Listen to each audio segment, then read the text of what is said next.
Hello and welcome to our first episode of Southeastern Q&A, an in-depth discussion with various members of the Southeastern community. I'm Ian Nicol, and joining us today is Dr. Jim Winter, Artistic Director of the Columbia Theater. Dr. Winter, how are you today? Great. Thanks for having me on. Oh, we're glad to have you. So my first question for you today is going to be a little bit about you. So you've been working in theater for a long time. Could you go into a little discussion of how your experience has been in the field for your whole life? Yeah, it has practically been my whole life. Did some plays when I was very young, but then kind of shifted my focus to athletics, especially growing up in New York. You know, everybody wants to be on a sports team when they grow up. But then I got injured, and while I was rehabbing from that, I got involved in theater again in high school and never looked back. And I've had the great pleasure of doing theater on, I think, 3 different continents, and I got to call myself a professional actor in New York City for 3 years on my tax forms. I was a member of the Actors Union. I founded 2 production companies in New Orleans. We picked up a Big Easy or 2 along the way, so it's been an incredible journey, actually. Wow, that's very impressive. Did you go to any Broadway productions in New York as a kid? Yeah, it was really cool. Growing up in New York, it's kind of special. I was in French class in high school, for example, and one of our field trips was to actually see, I think it might have been the original Broadway cast of Les Mis, which was pretty cool. We got to go see that in performance. Another trip, they took us to the Met, you know, to see an opera at the Met. So the cultural experiences you had growing up there were pretty impressive. Wow, that's like a lifetime of theater. That's that's a lot. Yeah. So you've been in there for a while. How do you see theater evolving over the years, and how has it changed due to whatever's going on in the world? Well, you know, it's always to some degree a reflection of society. You'll hear people say that in class. You know, there's a little bit of holding that mirror up to topics that are heavily on society's mind, or just the kind of entertainment they want to experience.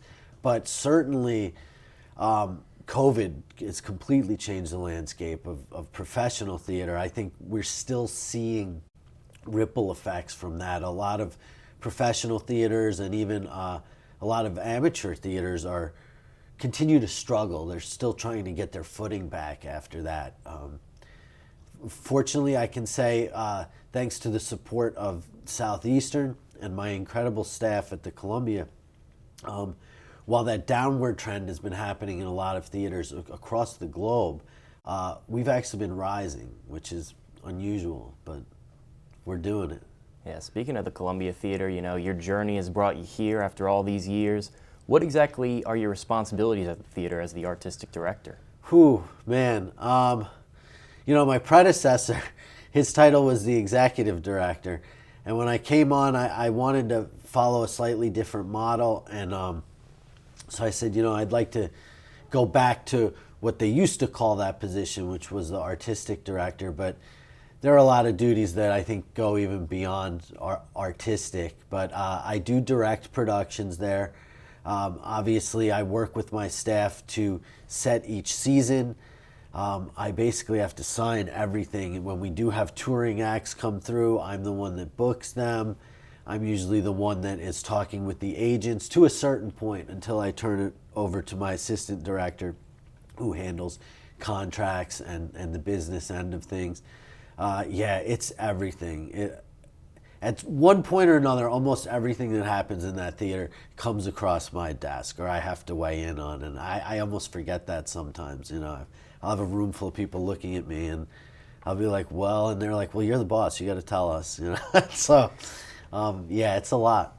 It all comes back to you, huh? Yeah, everything. You know, if there's damages in the building or things that need repaired, or I want something cleaned, or renters and negotiating with them, and it's, yeah, here, there, and everywhere. Yeah. I'm glad you brought up damages to the building, because I heard that Hurricane Ida damage really took a toll on the Columbia Theater. Can you tell me just a little bit about that, and how I've heard you guys have new renovations? Anything to do with that? Yeah. we took some massive damage from that storm. I don't even know what the price tag was on that, but pretty much we had wind-driven rain at a massive rate coming through the entire east wall of the building, basically from Thomas Street to the back of the building, practically to that gas station that's behind the Columbia, if you've ever been there. And that water intrusion wrecked the stage. We had flooding in the auditorium proper. Basically that whole, like almost 2/3 of the building on that eastern side was really incapacitated for a while, but we found a way, with the university jumping right on it and the great help of the safety director and my staff, we were able to pivot, and the west side of the building was okay, and we had this big conference center, and we said, let's use that as a black box theater and switch as much of our programming into there as we can. And so I was able to keep my staff busy and keep audiences coming through the doors, and in some ways it was kind of a cool time for us, you know. And now we're back up and running. We have been for some time. The university was very quick to make those repairs. We were, in less than a year, we were 100% operational again. That's fantastic. Yeah, with COVID and Ida, has been a lot of obstacles as of late. Yeah, I took over in June of 2019. So last season was the first season I had that I wasn't dealing with some sort of major catastrophe, whether it was a global pandemic or a hurricane that smacked us around real hard. We'll be right back with Dr. Jim Winter, Artistic Director of the Columbia Theater. This is Southeastern Q&A.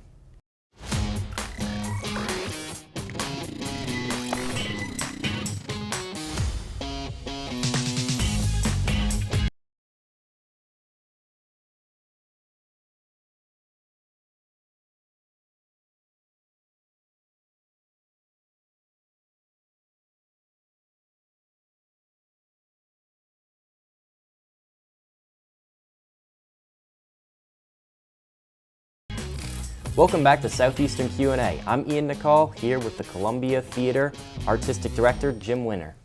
Well, we're back. Yes, we are. So I'm going to ask a few questions about just where the Columbia Theater is right now. So what are some upcoming productions that you guys are looking forward to? Well, I'm really excited about this season. I think I mentioned earlier that last season was the first quote-unquote normal season we had since I've come on as director. And we were talking before we got on tape here that I've sort of changed the model. I've worked with my staff to change the model. When I took over, the Columbia was primarily a touring house, and you'd have national touring acts come through about once or twice a month. And I wanted to sort of bring the Columbia back to the campus and the community.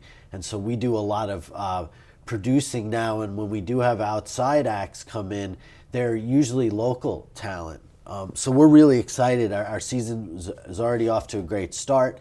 The next show we have coming up is actually a world premiere of an original play called Aladdin, Choose Your Own Arabian Night. And it's being written by our resident playwright, Tommy Jamerson, who works out of New Jersey. He's a many times over published playwright out of New Jersey. And I don't know if you remember, you might be a little young, the old Choose Your Own Adventure books. Yes, I do remember those. Well, this is a Choose Your Own Adventure play. Really? Where throughout the performance, the audience has multiple opportunities to have an impact on what happens in the story. So the play will never be the same in any two performances. Wow. So I imagine there's a lot of ad-libbing. A fair bit, yeah, a fair bit. Some of it is very, kind of like the books. It's like you pick like A or B or C, and then you go to that page. So for the most part, it's scripted, but sometimes there's a little bit of improv to connect the dots, so to speak. Yeah, I see. So you have to practice like a few different scenarios for the play. Exactly. It's funny. Before each rehearsal, the actors are like, okay, so what's this going to be tonight? Which of these options are we choosing, so that they kind of know what's happening. But when they have an audience, they won't have that luxury. They won't know till the audience starts deciding. I love Aladdin, but that sounds very ambitious. That I've never heard of that before, actually. So I would love to see that. Yeah, you should come check it out. It's going to be great. And we decided to swing big, and my entire cast is, I think the oldest actor is 18, and the youngest is 9. So it's all younger actors from the community, but they're incredibly talented. We had, I think, close to 70 community children audition for the show. And so I picked the top 16, the cream of the crop. Wow. Yeah. Well, that sounds fantastic. I'll ask you something. How can Southeastern students become involved in the Columbia Theater if they would want to participate? Wow, there are a lot of ways. That's been another big part of my vision for what the Columbia can be, is really strengthening that connection to our campus. So obviously we have student worker positions. I think most of those have been filled for the semester, if not the year, but we do have positions at the box office and as stagehands. But there's more to the Columbia for Southeastern, I think, than just coming out and seeing shows. When we produce things, we want you to come and audition, or if you're interested in working behind the scenes, even if you're not a student worker, you can work as a stagehand, or you can work on makeup crew or wardrobe crew. We're always looking to take on possible interns in areas. We sort of have an unofficial intern in graphic design right now. She's incredible. She's a visual arts student, and she designed our poster for our upcoming production of Grease, which I'm super excited about. She designed the Aladdin poster. She designed the poster for our holiday extravaganza. So there are many, many opportunities. There's also opportunities for student organizations to utilize the various Columbia spaces. A lot of people think of it as just the big Hankel Auditorium, but we also have our studio theater space. We have a really cool balcony bar where you can put 40 or 50 people and have a party or an intimate meeting. We've even used that huge Columbia lobby for festival events, receptions, things like that. So there's even actually on the second floor, a lot of people don't know this, there's a small dance studio that could be used as a classroom space or a workshop space. So if your organization is interested in using any of those, reach out to us. If you want to get involved in any way, give us a call, come by, email us, message us on Facebook, whatever. Come find us. Wow. I know, it's a lot. That does sound like a lot, but you're giving a lot of opportunity to a lot of people. Yeah. That's fantastic. And so I keep going back to that build your own adventure play. Yeah. So are those kind of like experimental things going to be introduced like going forward, or are you going to experiment a little bit more with other things? What exactly is the future of the Columbia Theater, do you think? We've largely succeeded in shifting the model, and we've been experimenting all along the way. We didn't know. The Columbia all by itself has never produced a musical, and even during the pandemic, we produced The Wizard of Oz, and it was enormously successful. People still talk about it. The Columbia never produced classical theater, and we said, you know what, we're going to take a stab. We're going to partner with the theater program on campus, and we're going to do Romeo and Juliet. And we did that last spring, and it was very successful. Instead of bringing touring musicians in, we're doing shows where we have local bands like Byron Daniel and the Five Dead Dogs, Will Vance and the Kinfolk, Mary's Wish, playing these tribute/benefit concerts where they're doing bands like Fleetwood Mac or the Allman Brothers and raising funds for campus organizations or community organizations. And all of those things seem to be working. We've world premiered several plays. We've taken on a resident playwright.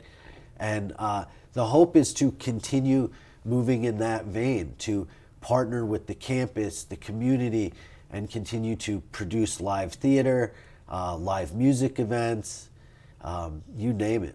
Well, we hope to have a bunch more productions upcoming, and I got to go see that Aladdin Build Your Own Adventure because I'm looking forward to that. You really do, and it's in the studio theater, so get your tickets because we can only seat about 80, 85 people a show in there. It's so much more intimate than the Hankel Auditorium.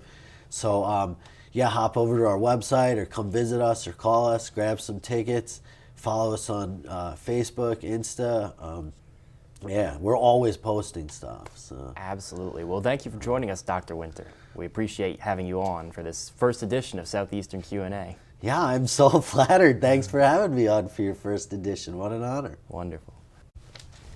That's about all the time we have today. We want to thank Dr. Jim Winter with the Columbia Theater for taking time to talk with us today. Join us next time for Southeastern Q&A when we'll learn a little bit more about the talented and innovative individuals who are shaping the future of Southeastern Louisiana University.